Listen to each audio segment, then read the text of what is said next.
ஓம் நம சிவாய. வணக்கம், நான் ஜோதிடர் மகேஷ்ஜி பேசுகிறேன்.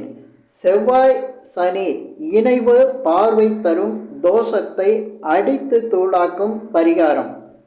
இப்போ ஜாதகங்களில் பார்த்திங்கன்னா செவ்வாய் சனி ஒரே கட்டத்தில் இணைஞ்சு இருக்கலாம். இப்போ மற்ற கிரகங்களும் சேர்ந்துருந்தாலும் செவ்வாயும் சனியும் அது கூட இருந்தாலும், இல்லை செவ்வாய் சனியும் தனியாகவே ஒரு கட்டத்தில் இணைஞ்சிருந்தாலும், அதே போல் செவ்வாயும் சனியும் 7க்கு 7 இப்போ செவ்வாய் இருக்கிற கட்டத்துலேருந்து 7வது கட்டத்தில் சனி பகவான் இருக்கிறது, சனி பகவான் இருக்கிறதுக்கு 7வது கட்டத்தில் செவ்வாய் இருக்கிறது. இது சனி செவ்வாய் பார்வை. இது இல்லாமல் செவ்வாய்க்கு 3 பார்வை இருக்குது, அதே போல் சனி பகவானுக்கு 3 பார்வை இருக்கும். செவ்வாய்க்கு 4, 7, 8 இருக்கும். அதே போல் சனி பகவானுக்கு 3, 7, 10 இருக்கும். இந்த 3 பார்வையில் செவ்வாய்க்கு 4ஆம் பார்வையாக சனி பகவானை பார்த்தாருன்னா, சனி பகவான் தன்னுடைய 10வது பார்வையில் செவ்வாயை பார்த்துருவார். இந்த பார்வை இதுவும் பார்வை தான். இது மாதிரி ஜாதகங்களில் இருக்கிறவங்களுக்கு பார்த்திங்கன்னா பெரும் போராட்டமாக தான் இருக்கும்.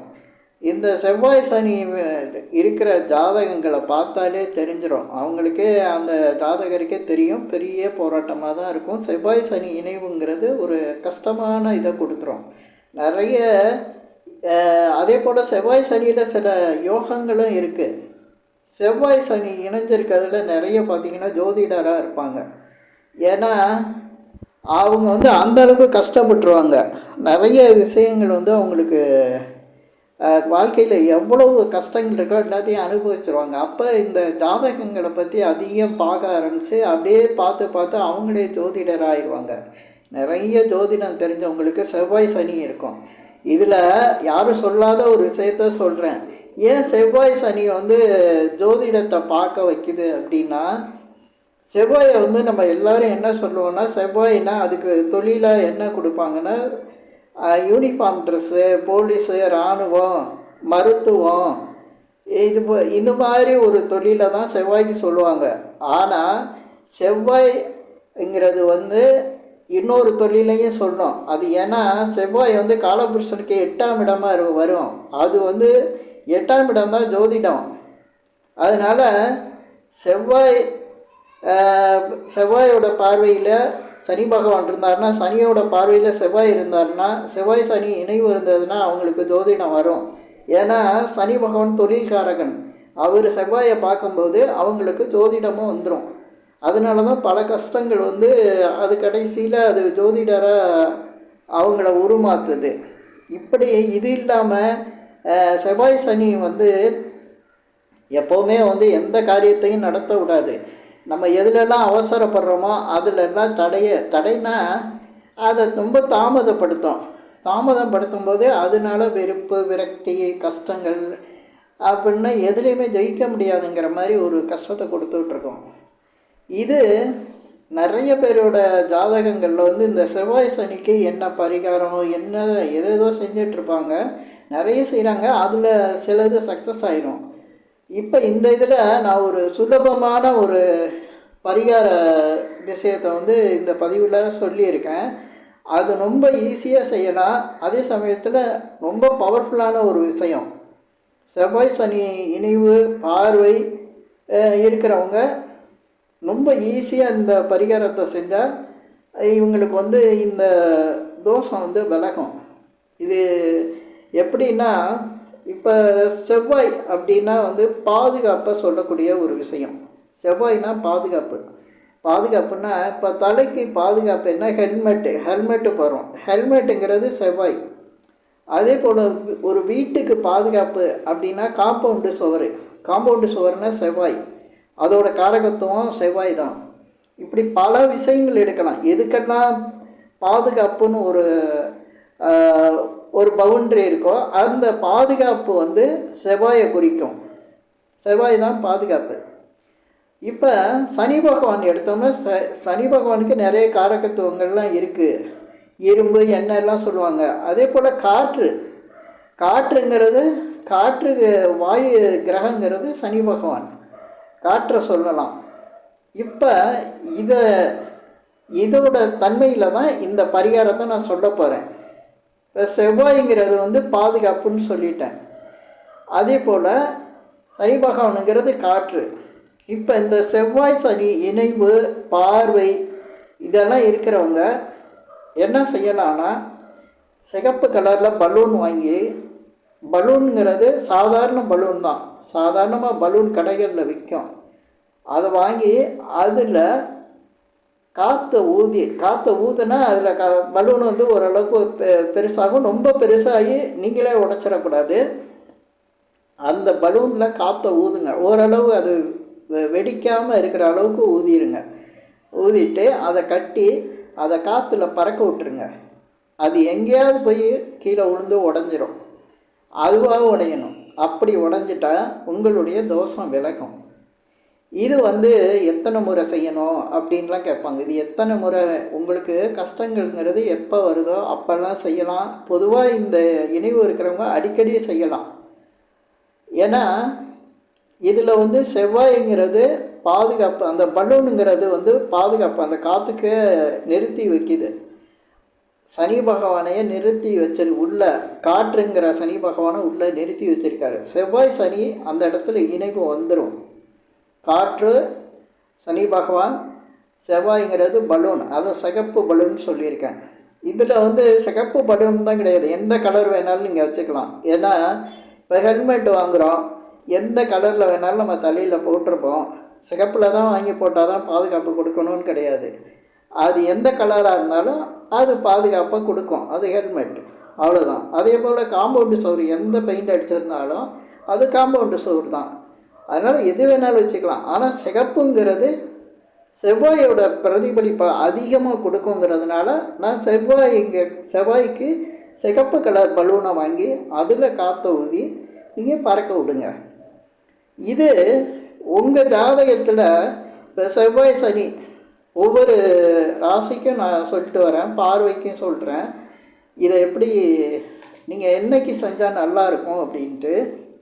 ஏன்னா இந்த செவ்வாய் சனி உங்களுக்கு மேச ராசியில் இருந்தால் செவ்வாய்க்கிழமைக்கு இதை செய்யுங்க. தொடர்ந்து பலூனை வாங்கி ஊதி அதை விடுங்க.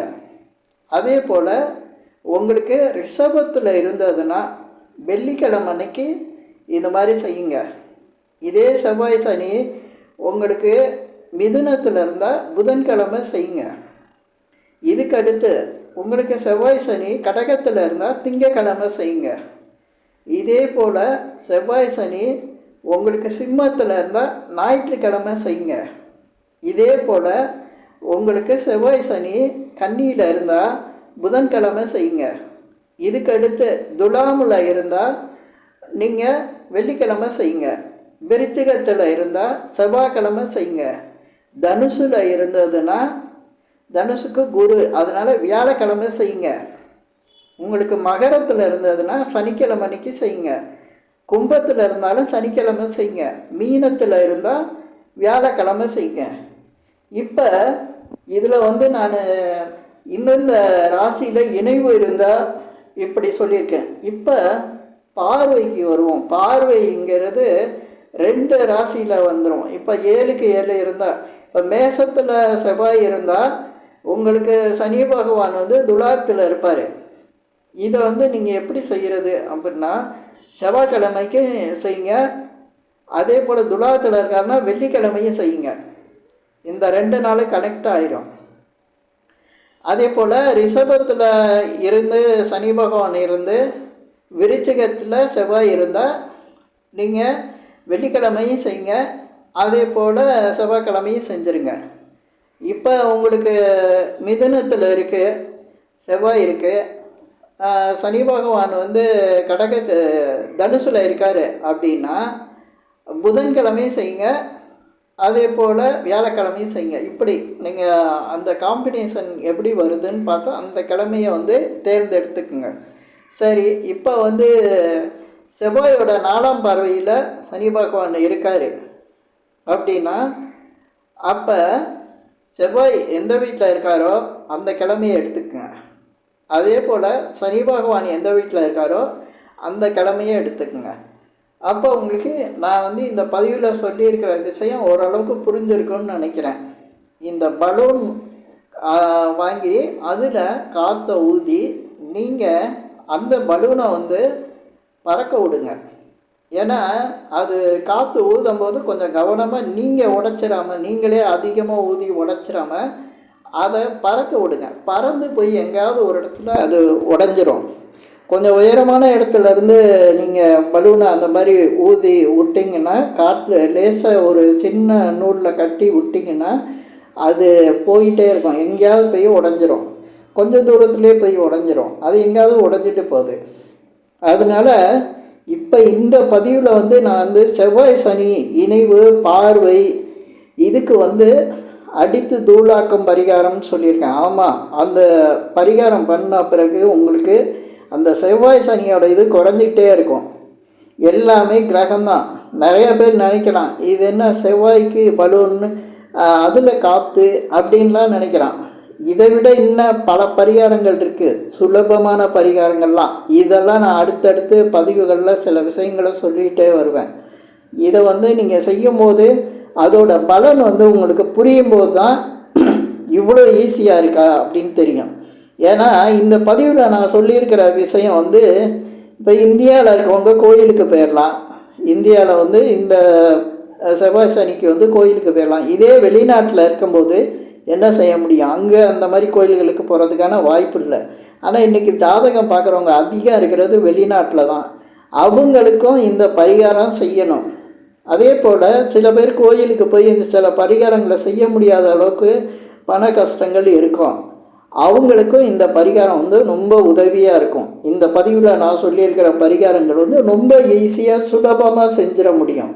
மிகப்பெரிய ஒரு தோஷத்தை உருவாக்கக்கூடிய விஷயத்தை ரொம்ப எளிமையாக ஈஸியாக அதே சமயத்தில் உங்களுக்கு பலன் தரக்கூடிய அளவுக்கு இந்த பதிவில் நான் இந்த விஷயத்தை சொல்லியிருக்கேன்.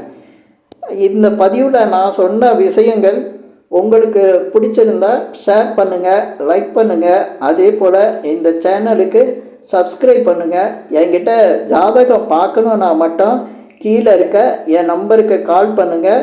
நன்றி, வணக்கம்.